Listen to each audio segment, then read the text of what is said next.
फुंकहम।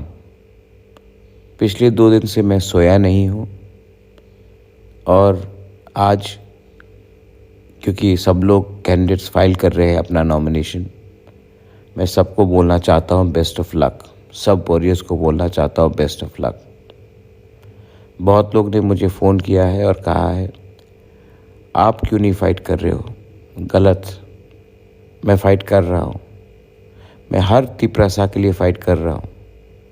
मैं हर बुरुई बुमा बोरक ब्रू सब के लिए फ़ाइट कर रहा हूँ।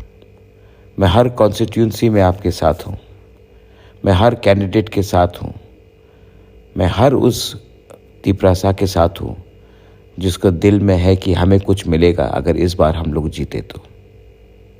मैं आप सबको अपील करता हूँ, मैं अकेला मैंने बहुत सैक्रिफाइस किया है, आपको भी थोड़ा सैक्रिफाइस करना पड़ेगा।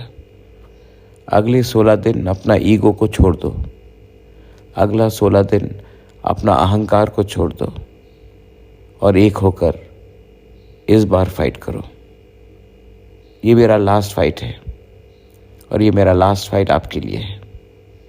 मैंने सबको बताया था कि ये पावर पोस्ट कुछ नहीं होता है, पूरा ज़िंदगी नहीं रहता है। मैंने आज पावर छोड़ दिया, लेकिन मैं आपको पावर देना चाहता हूँ और ये तभी होगा जब बुकुंबारा एक होगा। God bless you.